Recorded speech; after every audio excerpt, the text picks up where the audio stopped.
राधे राधे जपते हुए भोग। बरसाने में एक सेठ जी रहते थे। उनके कई कारोबार थे।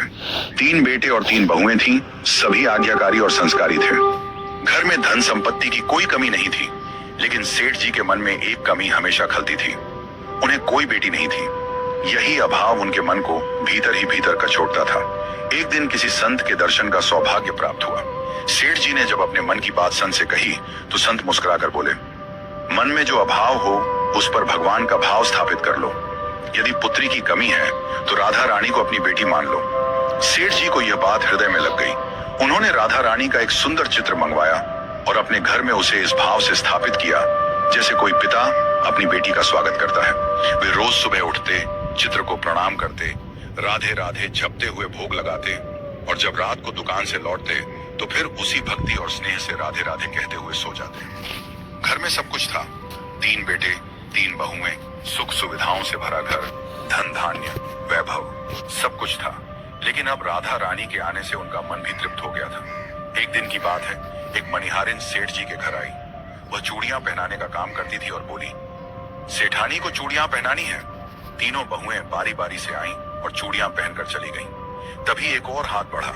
मणिहारिन ने बिना सोचे समझे चूड़ी पहना दी, ये सोचकर कि शायद कोई अतिथि या घर की अन्य महिला होगी। चूड़ियां पहनाने के बाद वह सेठ जी की दुकान पर पहुंची और बोली, सेठ जी, इस बार 4 चूड़ियां पहनाई हैं, थोड़ा ज्यादा पैसा दीजिए। सेठ जी बोले, क्या चूड़ियां महंगी हो गई हैं? मणिहारिन ने कहा, नहीं सेठ जी, इस बार 4 जनों को चूड़ियां पहनाई हैं। सेठ ने आश्चर्य से पूछा, 4? हमारे घर में तो 3 ही बहुएं हैं, चौथी कौन थी? फिर थोड़ी सख्ती से बोले, झूठ मत बोलो, ये लो 3 का पैसा।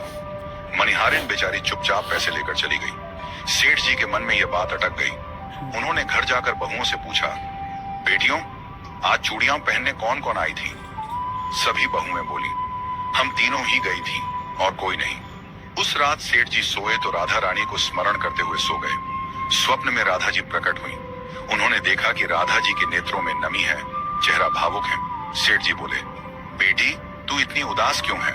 राधा जी बोली, तात, आपने मुझे तनिया तो बनाया, पुत्री का स्थान भी दिया, लेकिन जब मैं स्वयं आपके द्वार आई तब आप मुझे न पहचान सके।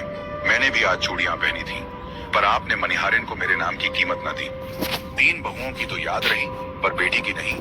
कैसी यह दूरी और कैसी मजबूरी थी।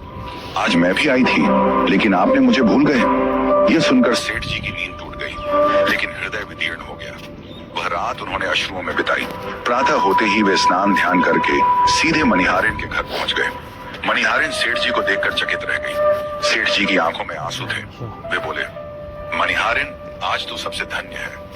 तुझसे मेरी राधा रानी ने चूड़ियां पहनी, जिसे मैंने केवल चित्र में देखा और पूजा, वह तुझसे सजी संवरी। तू तो मुझसे भी बड़ा भाग्यशाली निकली। न कोई संत, न कोई पुजारी, न कोई महात्मा, किसी को यह सौभाग्य नहीं मिला जो तुझे मिला। मैं तो कहता हूँ, तू ही सच्ची आराधिका है। तुझ पर बलिहारी हूँ। मैंने राधा को बेटी तो माना, पर कभी उन्हें जीवित भाव से देखा नहीं, सिर्फ पूजा करता रहा। तू धन्य है जो उनके सजीव स्पर्श की साक्षी बनी। सेठ जी ने हाथ जोड़कर राधा रानी से क्षमा मांगी। बेटी, मुझसे जो चूक हुई उसे क्षमा कर देना। अब मैं सच्चे भाव से तुम्हें पुत्री मानकर प्रेम से जीऊंगा। हे मन, अब सदा प्रेम से श्री राधे राधे का नाम लो, क्योंकि राधे नाम ही जीवन का परम सार है। सेठ जी ने उस दिन से यह प्रण लिया कि हर दिन राधा रानी को अपने हृदय में पुत्री रूप में बैठाकर सेवा करेंगे और राधे राधे का नाम जपते रहेंगे। तभी से उनका जीवन आनंद और प्रेम से भर गया। यही तो है राधा भक्ति, जहाँ भाव ही भगवान है और सेवा ही सच्चा संबंध। क्या होता